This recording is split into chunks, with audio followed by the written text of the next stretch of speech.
Hello again. This time for the NATO quality standards. This is another opening, if you want, from my side. At this point, if you follow the sequencing of the course, we already completed the quality management system standards, the ones that I mentioned in the framework presentation uh, described in Annex Delta. This lecture opens a series of 3 lectures, actually, addressing the NATO quality standards. And our focus at this point will be on leadership and management, which is, in fact, the first area that is used for the external evaluation of an institution when it comes to the accreditation. The objective for this lecture is that we aim to make you able to explain the NATO quality standards to your institutional leaders and key stakeholders. Of course, for this particular lecture, you'll be able to explain the standards which are encompassed or grouped into this first area, leadership and management. As you see, just because we open a new series and now we start to address the external view over the institution, the external cycle or the external evaluation over an institution, I would just like to start with a comparison between the QMS standards and NATO quality standards, just to make sure we clearly understand all together we are on the same page and see the relevance of the ones that we've already learned about with the ones that we are about to look at. So then we'll focus the attention on the first area, leadership and management. This is grouped in 3 sub-areas that will have particular standards and criteria, and I'll try to describe you as much as we can in this format to make sure you understand what is expected from an institution when it comes to different standards grouped in the 3 areas, sub areas that you see on the screen. So we'll talk about the general management, personnel management, and resources management. But before actually going into details about this, I just want to highlight an important fact which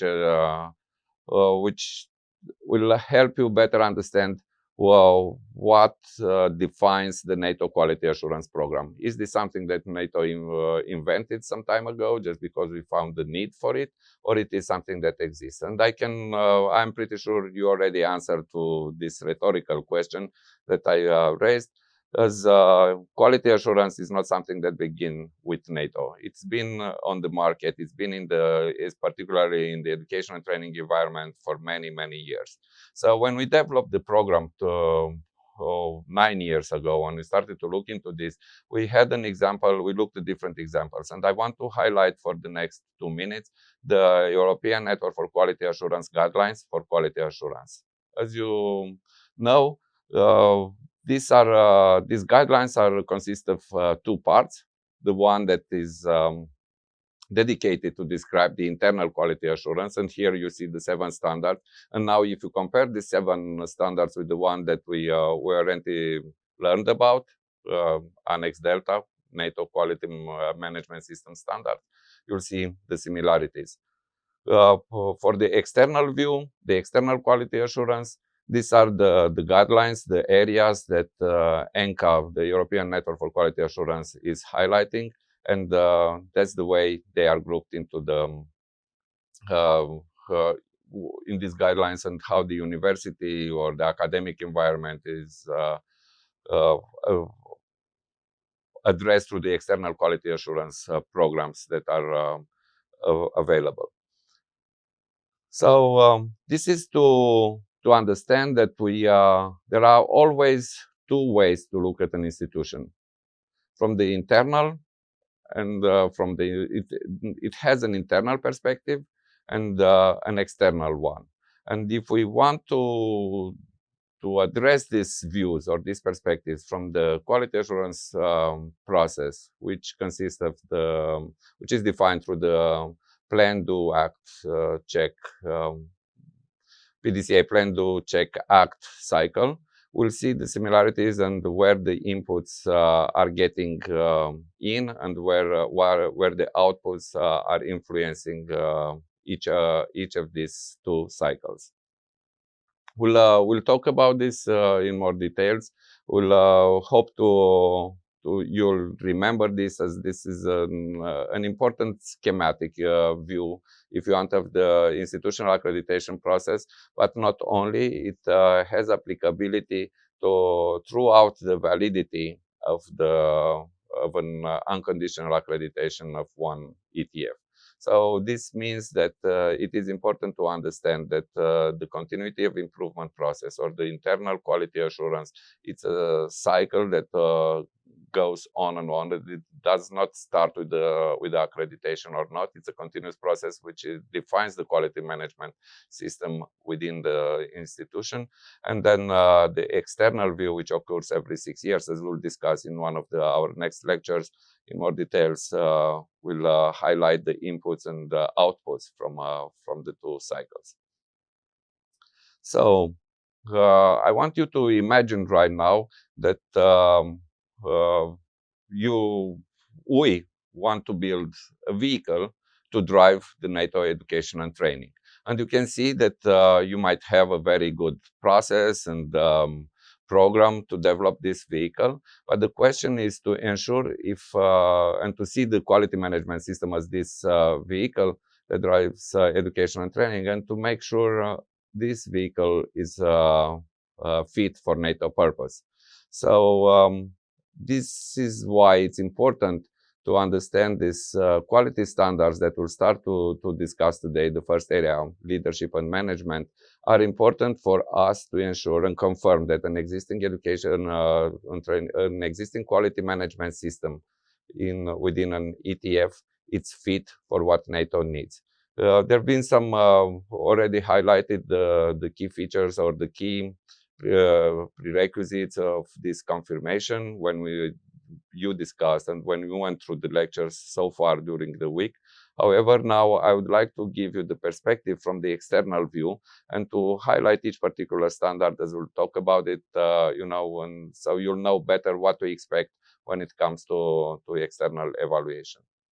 Again, comparing the two sets of standards now, which are defined in our directive for the quality management system and the quality assurance system. As I said, we'll have them 7 standards for internal quality management system and 9 standards grouped in 3 different areas. But comparing these two, we can see that most of them they fit. There is the 7 standards are completely covered by the external quality assurance or the external assessment of an institution. However, you may be questioning at this point where the contribution to NATO is reflected into the internal quality management system standards.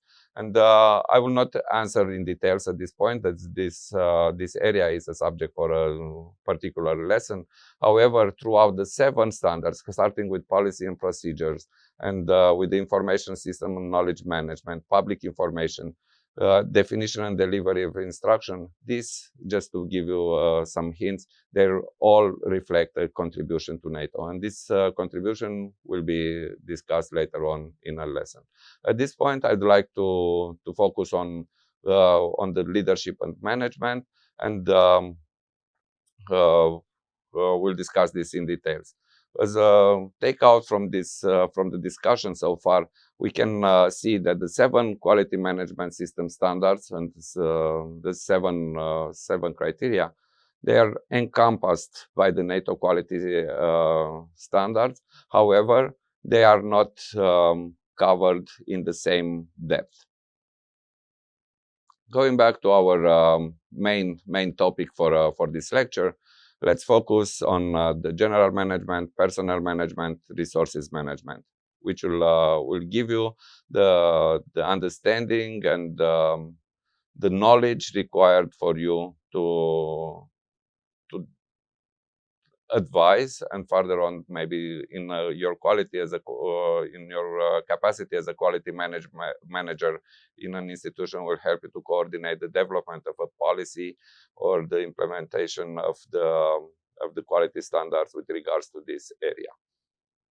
Leadership and management, it's is defined. This is the area. So general management, the first sub area, is defined by several standards. And we'll discuss this in details.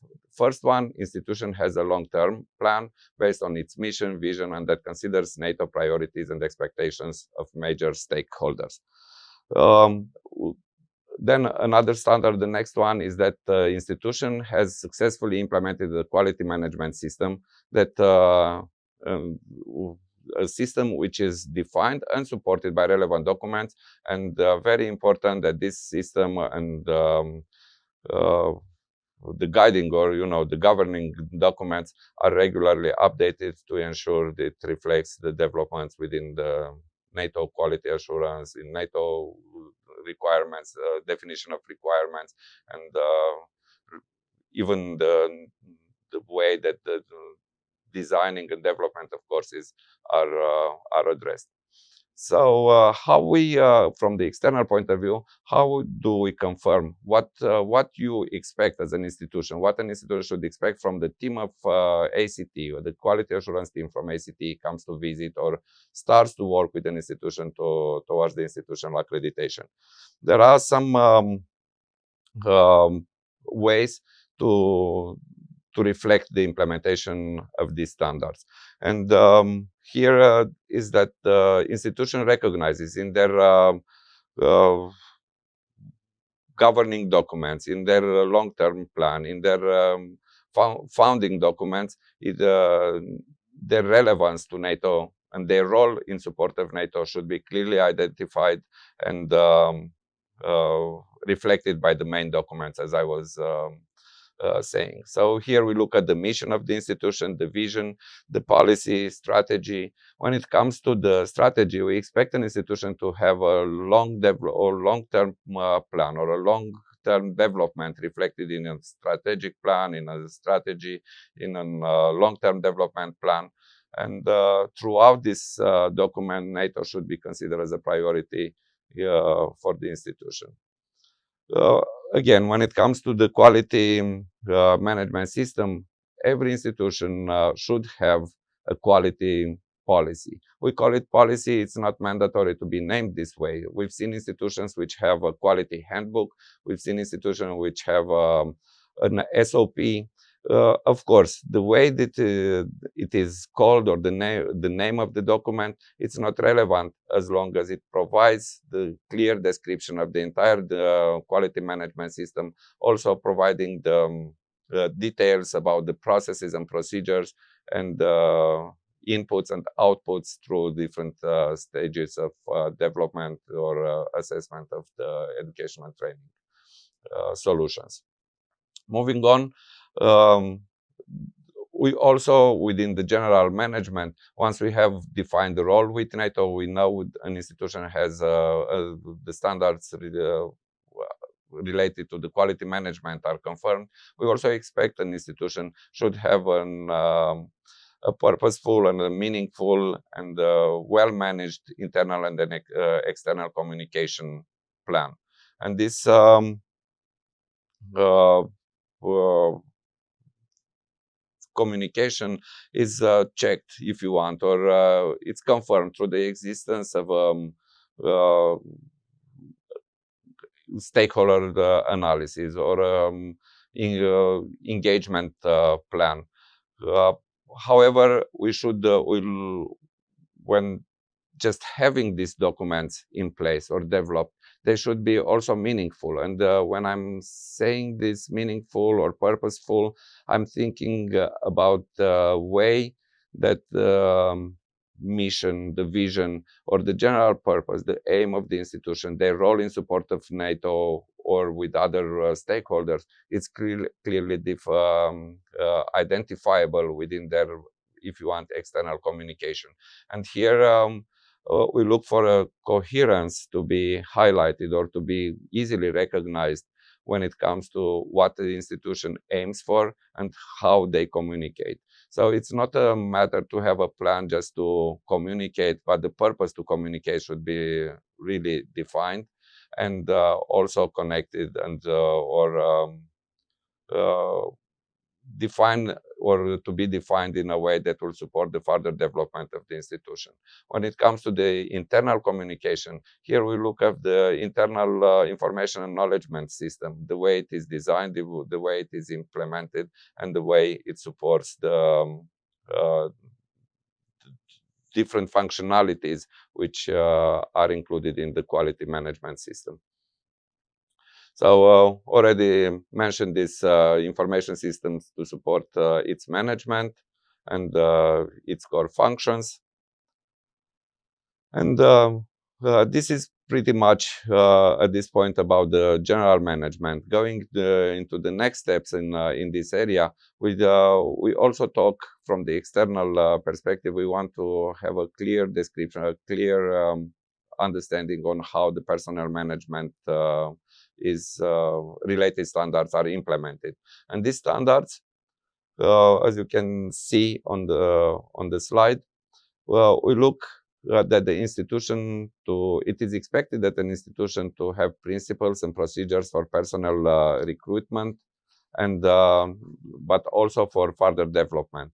And the way these principles are defined should be reflected or should arise from the institution's objectives and to ensure training quality and sustainability. Uh, how is questions that can be asked in order to confirm this? But when I'm saying questions, this should be the answers to these questions should be well supported by evidences, documents and results from the activities conducted in this respect within the an education and training facility, subject for institutional accreditation, of course. So questions, just to give you some examples, we can we look to understand as a QA team. We look to understand clearly how is developed the individual training plan. If the institution has a staff or faculty development, and this how this plan is developed, and where the focus is just focused on the job, or the institution offers its personnel the possibility for personal development or long-term to reflect the long-term learning and lifelong learning, actually preparing them for future assignments, for instance. Uh, Another standard which is very important with a big impact actually when it comes to the quality of education and training is the satisfaction of personnel. And this personnel satisfaction should not be just a tick in the box, but this has to be continuous monitored, and practices to support the staff motivation should be implemented. And for this one, a easy way to measure this is to run the annual, or to, we've seen in different institutions they have this approach with an annual survey or a questionnaire to be asked, and the results are analyzed and taken into consideration to support decision for continuity of improvement. However, we've seen institutions with a very uh, open door policy, let's say, with a continuous monitoring and not just snapshots in time, but to ensure the personal satisfaction is continually monitored and the appropriate measures are decided when they're needed and not in the occasion of the annual review. Moving on, some also there are some standards defined in our directive related to personnel management, or defining the personnel management when it asks for the personnel participation in other NATO activities. And here, because you'll see some similarities with an area which is contribution to NATO, this is to understand on or to better understand how the institution offers its personnel the possibilities to be engaged. Also, it highlights the commitment of the institution to stay connected, but also to highlight the involvement and dedication of the personnel within larger NATO projects, which will, of course, influence the way the personnel is motivated to work in that particular institution. It also uh, highlights the personnel awareness of wider NATO processes and procedures. And of course, it contributes to a better connection of that particular institution with NATO in general, but with the NATO education and training in particular. Also, standards related to faculty and staff. Here, there are some requirements that the staff, the teaching staff or supporting staff, have to have in order to perform the NATO education and training, or to contribute to the delivery of NATO education and training solutions. And here, as I've said, I've mentioned in my previous lecture, it is important to make sure the personnel involved in course delivery, they have a sound knowledge, or and their competence is confirmed through the existing NATO training. When it comes to the systems approach to training, if we speak about the global programming, quality assurance, these competencies should be reflected in as requirements in the job descriptions, and also they should be fulfilled. The third sub area of leadership and management, we want to see and to ensure that the resources available for the within an institution to support NATO education and training are available and sustainable for what the institution is committed to deliver. And in this respect, the standards are, as I will go through them, showing on the screen. First one is that the institution has a sustainable budget. When we speak about sustainable budget, it's not about the numbers. The cost for training, or this is different from one institution to another. But this sustainability of the budget, should be supported by the existing and implementing principles, implemented procedures, which support the institution principles defined to develop the budget.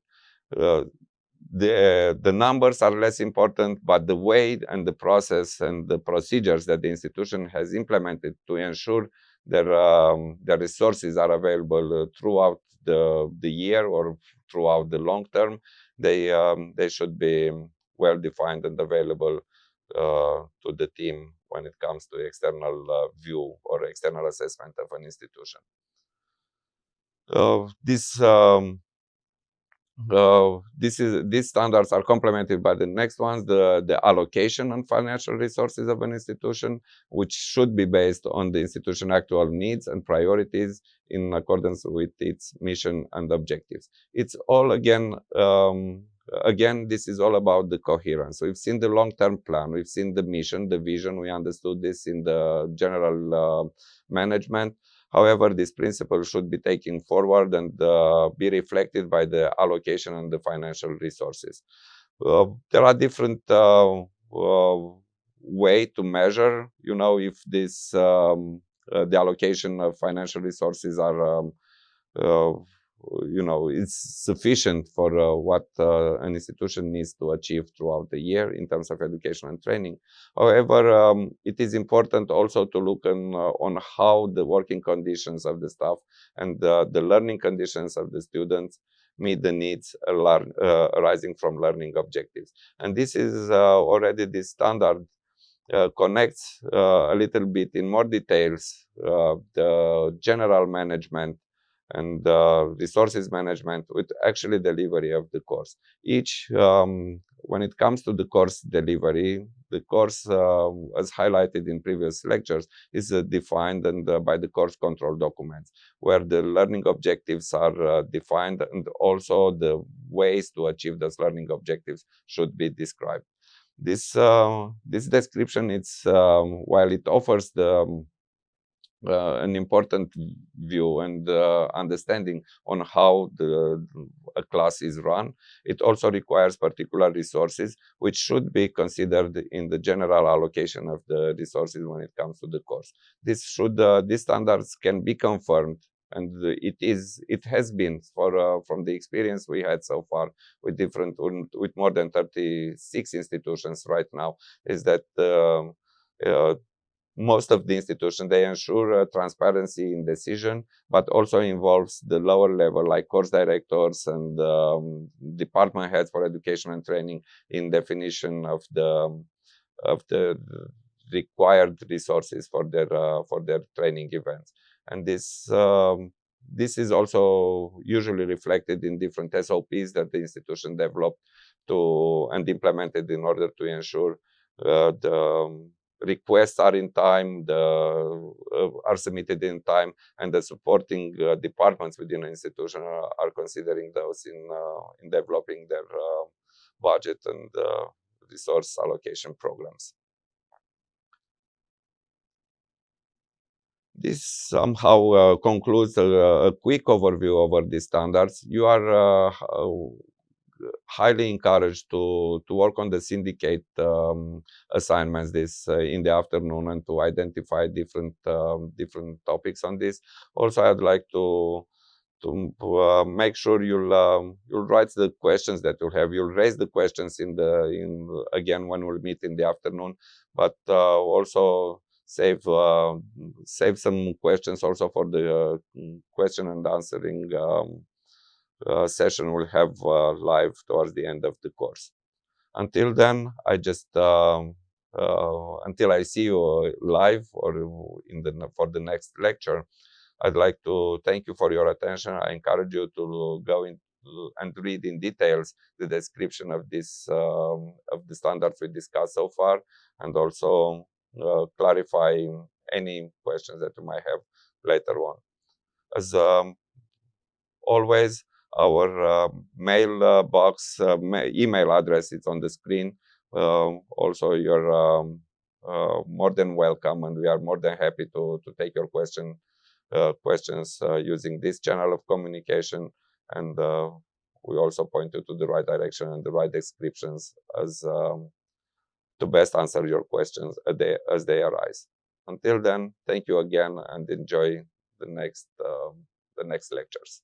Thank you.